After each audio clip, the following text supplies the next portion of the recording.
മുൻ big boss താരവും അഭിനേത്രിയുമായ രേണുസുധീർ അർബുദം നീക്കാനുള്ള ചികിത്സ ആരംഭിച്ചു കഴിഞ്ഞു. കോട്ടയം മെഡിക്കൽ കോളേജിലാണ് താരം ചികിത്സ ആരംഭിച്ചിരിക്കുന്നത്.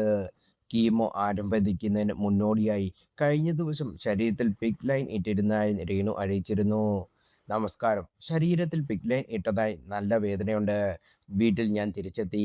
മുഖത്തൊക്കെ പാടുകൾ വന്നു തുടങ്ങി. ശരീരത്തിലുമുണ്ട്. ഭയങ്കര വേദനയുമുണ്ട്. വേദനയിൽ കിടക്കയിൽ കിടക്കുമ്പോൾ ഞാൻ പാട്ടുപാടി ആസ്വദിക്കാറുണ്ട്. ആ പാട്ട് നിങ്ങൾക്ക് പലർക്കും അറിയാമായിരിക്കും. എങ്കിലും ഞാൻ എൻ്റെ രീതിയിൽ ഒന്ന് പാടുകയാണ് എന്ന് പറഞ്ഞാണ് രേണുവിൻ്റെ പുതിയ വീഡിയോ. കോട്ടയം മെഡിക്കൽ കോളേജിൽ നിന്ന് രേണുവിന് നൂതന ചികിത്സയാണ് ലഭിക്കുന്നത് എന്നതാണ് റിപ്പോർട്ടുകൾ. രേണുവിൻ്റെ പുതിയ വീഡിയോ വൈറലായതിനു പിന്നാലെ എന്താണ് പിഗ് ലൈൻ എന്നാണ് സംശയം പ്രേക്ഷകർ ഉയരുന്നിരുന്നു. കീമോയ്ക്കുള്ള നൂതനമായ ചികിത്സാ രീതിയാണിത്.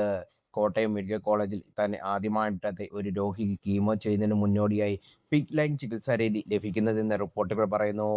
കീമോതെറാമ കീമോതെറാപ്പിയോ മറ്റ് ചികിത്സകളോ നൽകാൻ ഒരു PICC, അതായത് പെരിഫററി ഇൻസൾട്ട് ചെയ്ത സെൻട്രൽ കത്തലീൻ ലൈൻ ഉപയോഗിക്കുന്നു.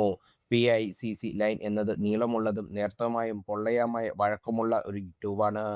ഒരു നേഴ്സോ ഡോക്ടറോ ഇത് കൈമുട്ടിൻ്റെ വളവിൽ മുറിവിലുള്ള കൈയിലൂടെ വലിയ സിരകളിൽ ഒന്നിലേക്ക് തിരുകും. തുടർന്ന് അവർ അതിൽ സിരയിലൂടെ ത്രെഡ് ചെയ്യും. അഗ്രം ഹൃദയത്തിലേക്ക് തൊട്ട് മുകളിലുള്ള ഒരു വലിയ സിരയിൽ എത്തുന്നതുവരെ ചിലപ്പോൾ PICC ലൈൻ ട്യൂബ് അല്ലെങ്കിൽ 3 നേർത്ത ട്യൂബുകൾ കൊണ്ട് നിർമ്മിച്ചതാണ്. ഇവ ശരീരത്തിനുള്ളിൽ ഒരു ട്യൂബായി ബന്ധിപ്പിച്ച് ശരീരത്തിന് പുറത്ത് 2 അല്ലെങ്കിൽ 3 വരികളായി വിഭജിക്കുന്നു. ഇത് ഒരേ സമയം വ്യത്യസ്ത ചികിത്സകൾ നടത്താൻ സഹായിക്കും.